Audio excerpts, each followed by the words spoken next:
Hi, I'm Cheryl. In this problem, we're going to be evaluating a limit. The limit that we're going to be looking at is the limit as x approaches 0 of the square root of x plus 2 minus root 2 all over x. We're going to be looking at this problem from a graphical, a numerical, and an analytical perspective. So let's begin with the graphical perspective. I'm going to use a graphing utility to help me graph the function root x plus 2 minus root 2 all over x.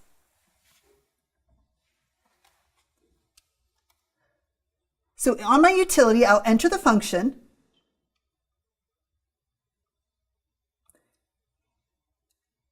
and then graph. Now, we may want to switch the window. A good window to use for this one would be from -3 to +3 with an x scale of 1, and on the y-axis also go from -3 to +3 with a y scale of 1. Now that you're looking at the graph, use your trace key and trace along that curve. You'll notice when you do that, you're going to have values as you get closer to 0 that get close to 0.356, 355. It depends on how close your calculator is getting. But if your calculator actually traces to the point where x equals 0, you'll notice that the y is blank. The function's undefined there. But remember, for a limit, we don't care what happens at 0, only what happens as you get close to 0. So whether you're coming from the right or the left, it looks like you're getting closer and closer to 0.34, maybe 0.35, somewhere in that area. Because I'm doing it graphically, I don't have the exact answer. Okay, now that we've looked at it from a graphical perspective, let's go ahead and look at it numerically. To look at it numerically, I'm going to set up some tables. And in my table, I'm going to let my x values get close to 0. So I'm going to try a few things. Let's see what happens when x equals 1. And let's get a little closer to 0. So let's do 0.1 and then 0.01. And let's get really close and make that 0.001. All right, well, using a table feature on a graphing utility, I can determine that if approximately 0.318. At 0.1, my function value is approximately 0.349. At 0.01, my function value is approximately 0.353. And at 0.001, my function value is approximately 0.354. So it looks like as my values of x are getting closer to 0, my function values are getting closer to 0.354. That goes along with what I found out graphically. Well, remember, I want to be able to approach 0 from both the right-hand side and the left-hand side. I've chosen values a little bit bigger than 0. I want to try some that are a little smaller than 0 as well. So let's begin by seeing what happens when x is -1. And then I'm going to get closer and closer to 0. So let's try -0.1, -0.01, and -0.001. Again, using my graphing feature, I can determine that if I plug -1 into my function, I'm going to get approximately 0.414. When I plug in -0.1, I'm getting approximately 0.358. When I plug in -0.01, I'm getting approximately 0.354. And when I plug in -0.001, I'm getting approximately 0.354 again.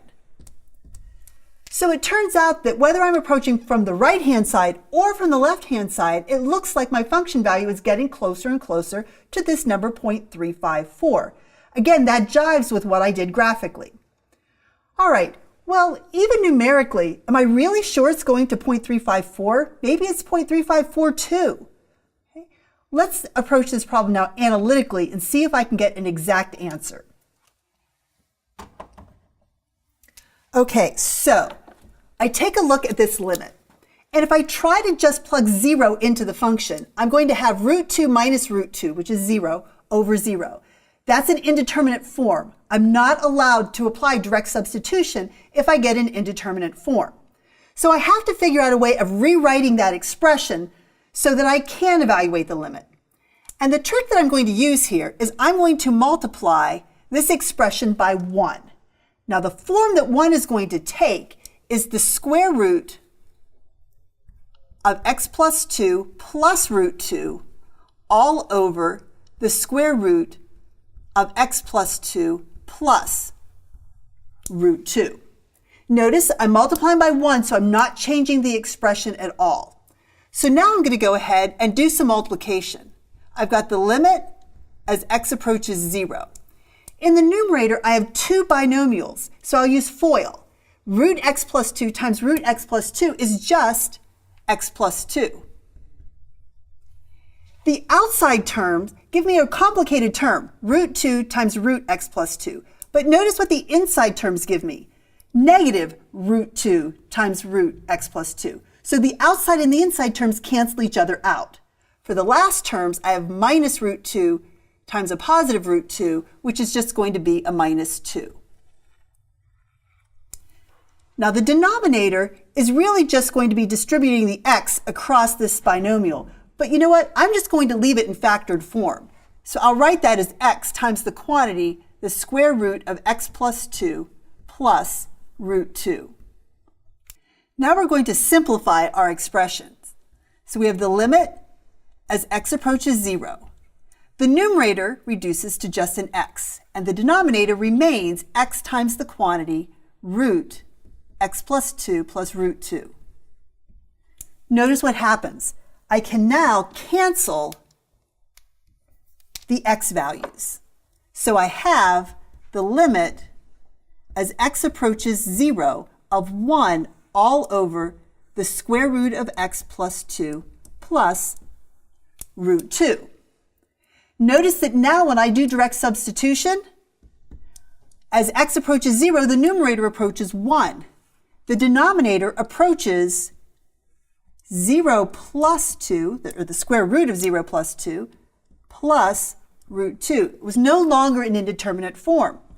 So this results in 1 over root 2 plus root 2, which is 1 over 2 root 2.